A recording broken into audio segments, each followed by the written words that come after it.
आज जो कुछ भी बात करूंगा वो बिल्कुल दिल से बात करूंगा, कोई स्क्रिप्टेड नहीं।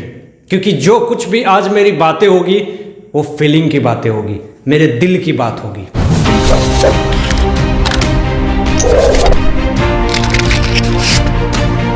जो लोग ये सोचते थे कि मैं अत्याचार करके, झूठ करके, इस दुनिया पे दबाव बना करके इस दुनिया को दबा सकता हूं और अपने इशारों पे नचा सकता हूं, तो आज ऐसे लोगों के लिए एक करारा जवाब है। ऐसे लोगों के लिए उसके मुंह पे एक तमाचा है। जैसा कि आप लोगों को भी पता होगा कि आज अर्णव गोस्वामी, हमारा बब्बर शेर, बाहर आ चुका है और पूछता है भारत में फिर से वही चीख और वही दहाड़ शेर की तरह। इस राष्ट्रवादी आवाज को जो लोग ये सोचते थे कि उसको दबा दिया जाएगा, तो ये उनकी मूर्खता है और ये उनकी भूल है।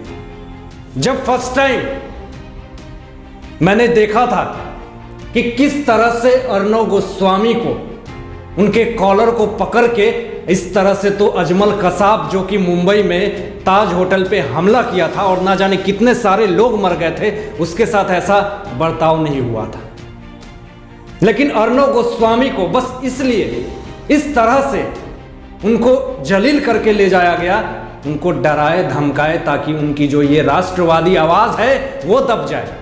तो ये आवाज अब दबेगी नहीं, क्योंकि अब सिर्फ अर्णव गोस्वामी की ही बात नहीं है, अब पूरे देश 130 करोड़ की आवाज है।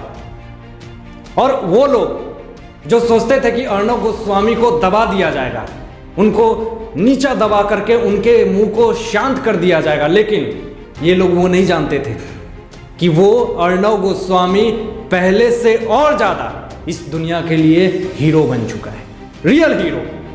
अब अर्णव गोस्वामी हर एक घर में पैदा होगा, अर्णव गोस्वामी हर एक इंसान के अंदर पैदा होगा। आज हर कोई ये कहता है कि मैं अर्णव गोस्वामी जैसा बनना चाहूँगा, कोई ये नहीं कहता कि मैं कोई बॉलीवुड एक्टर जैसा बनना चाहता हूँ, कोई ये कहता है कि मैं इंडियन आर्मी की तरह बनना चाहता हूँ।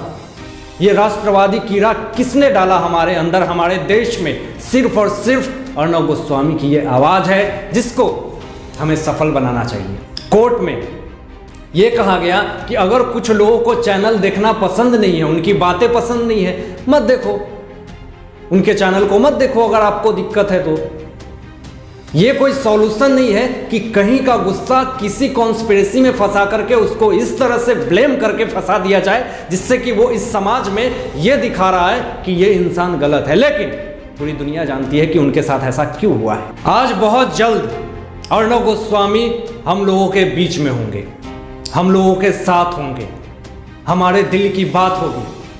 दोस्तों, जब अर्णव गोस्वामी जेल में थे तो मुझे ऐसा लग रहा था कि जैसे कोई मेरा भाई, मेरा परिवार का एक सदस्य जेल के अंदर है। जब उनके बेल की आवाज़ सुना ना कि वो बाहर निकलने वाले हैं, मेरे आंखों में आंसू था। अगर आपके साथ, अगर आपके परिवार के साथ खुदा ना खास्ता ऐसा कुछ कभी हो, अगर ऐसा कभी होता है तो कैसा आपको इच्छा करेगा? आप सिर्फ तमाशा देखोगे बैठ करके?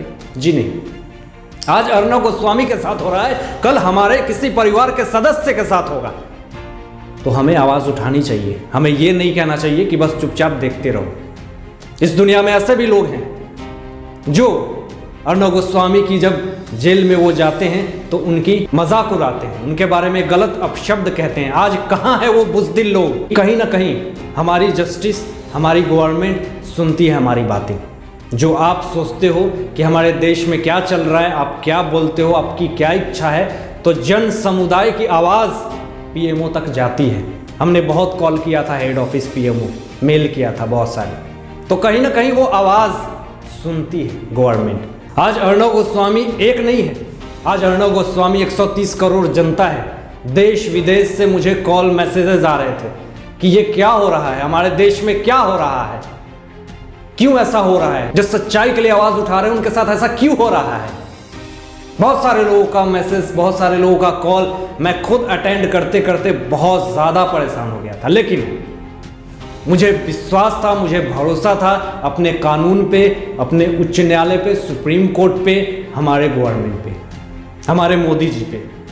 और कहीं ना कहीं ये सारा अटैचमेंट पीएमओ से है। मोदी जी की नज़र है, केंद्र सरकार की नज़र है कि मुंबई में क्या हो रहा है। अगर आप ये सोचते हो कि मोदी जी का इसमें नहीं हाथ है, तो आप गलत हो।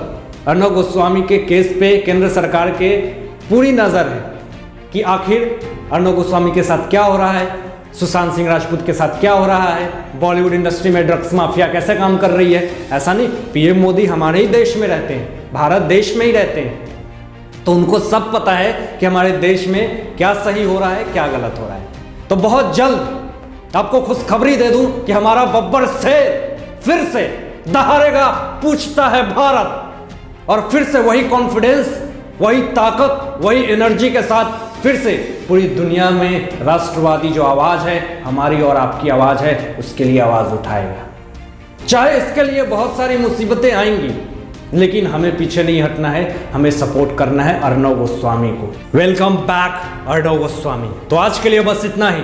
मैं आशीष राठौर विदा लेता हूं, एक नई सोच के साथ आपके समक्ष उपस्थित रहूंगा। तब तक दीजिए इजाजत, अपना ध्यान रखिएगा, ख्याल रखिए। Thanks for watching my videos.